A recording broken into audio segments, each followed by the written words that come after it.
has spoken to Volodymyr Zelensky this morning and told him that Ukraine is on an irreversible path to NATO. Now, that, of course, directly contradicts both President Trump and his Defence Secretary, Pete Hegseth, who over the past few days have repeatedly ruled out the prospect of Ukraine joining the military alliance.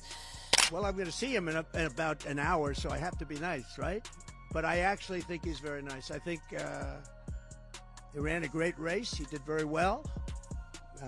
It's very early, but he's popular, and I'll be seeing him, and I'll send you... Is homophobic, Islamophobic, racist. You've returned to that accusation that you made previously. What does that achieve? Well, no, it's not. It's really important that we put out a hand of friendship to President-elect Trump. I wish him well. You can't have it both ways. You can't call his policies sexist, homophobic, Islamophobic and racist and put out a hand of friendship at the same time. Well, or do you think you can? I think the three things that even Donald Trump supporters would agree with is his policies are protectionist, nativist and unilateralist. I think that poses problems, not just for our great country and the world, but also for London. Now, look, I want our government and our country to continue to have a special relationship with, President Trump and the USA. One of the joys about a special relationship is like having a best mate. Our expectations are more for a best mate, our closest ally, than they are of others. And that means sometimes calling out your best mate or your closest ally when you think they're doing it. And just to be clear, the American Defense Secretary said yesterday, no return to the 2014 borders, no possibility of Ukraine joining membership. No possibility of Ukraine joining NATO. What is your position on that? Well, my position is the NATO position. This was discussed at the summit that we had last year in Washington, where it was agreed amongst all NATO members that there should be an irreversible path for Ukraine to NATO membership. And you have backed away from that, to be absolutely clear. No, obviously nobody was expecting that to be immediate. It was a pathway. I understand that you had a phone call with Keir Starmer yesterday. I did. I just signed a letter to him.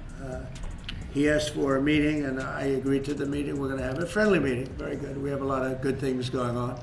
But he asked to come and see me, and I just accepted his asking. Do you have a date for that, sir? And what do you hope to Very soon. I think he wants to come next week or the week after. And what do you hope to discuss? I don't know. It was his request, not mine. But, I've met him twice. Hey there. If you enjoy staying informed and discovering stories that matter, make sure to hit that subscribe button. It's free, and your support really helps us create even more amazing content for you. Join us on this journey. You won't regret it.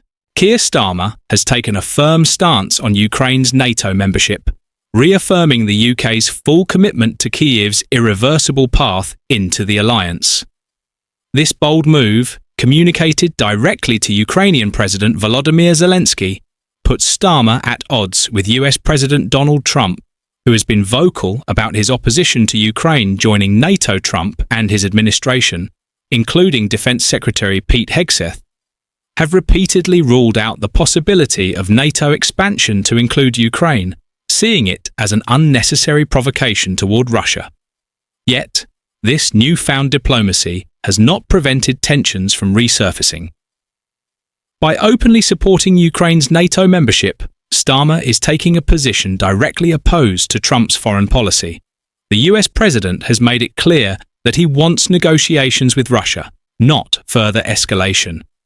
He has hinted at cutting American support for Ukraine if Kyiv continues pushing for NATO integration.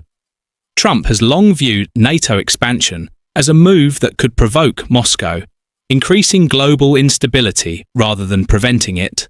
Starmer, however, has remained steadfast in his position, arguing that the UK must stand by Ukraine, particularly in the face of Russian aggression. His visit to Kyiv earlier in the year reinforced his commitment, where he witnessed firsthand the devastation of the war. He spoke with injured soldiers and civilians, emphasizing the UK's long-term support for Ukraine's defense and reconstruction. The political consequences of this stance could be significant. Trump has a history of holding grudges and has not hesitated to distance himself from world leaders who defy his policies. His administration has already signalled that it will not support NATO membership for Ukraine, making Starmer's promise a difficult one to fulfill without US backing. If Trump follows through on his threats to withdraw American support for Ukraine, the UK may find itself shouldering a far greater burden alone. Starmer's foreign policy challenges do not end with the US. His attempt to maintain strong ties with the European Union while also managing relations with Washington presents another dilemma.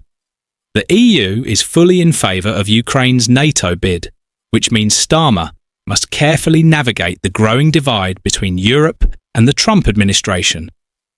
The UK has spent years positioning itself as independent from Brussels following Brexit, and Starmer's push for closer European cooperation could be seen as a reversal of that strategy. Meanwhile, another key player in this political drama is Nigel Farage. A long-time ally of Trump, Farage has consistently championed a nationalist, anti-globalist approach similar to Trump's America First philosophy. He has been openly critical of Starmer's handling of foreign affairs, arguing that Britain should focus on its own interests rather than aligning itself too closely with the EU or engaging in a prolonged commitment to Ukraine. Reports suggest that Trump privately views Farage as a more trustworthy partner than Starmer. Given their ideological similarities, a stronger political presence for Farage could significantly reshape UK-US relations. If Farage gains greater influence in British politics, Trump may choose to engage directly with him, sidelining Starmer in the process. Starmer now finds himself caught between competing global interests. On one hand, he wants to be seen as a strong, principled leader, standing up for Ukraine and maintaining the UK's international commitments. On the other hand, he cannot afford to alienate the US, the UK's most crucial ally, particularly as Britain faces economic and security challenges.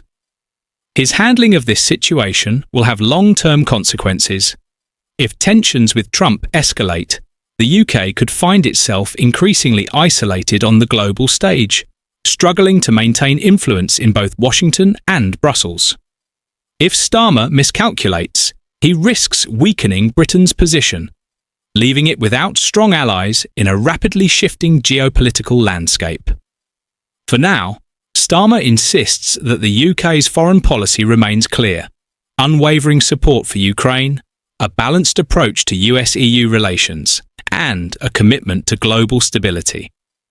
However, as Trump's presidency unfolds, Starmer may soon find himself forced to make difficult choices that could define Britain's role in international affairs for years to come.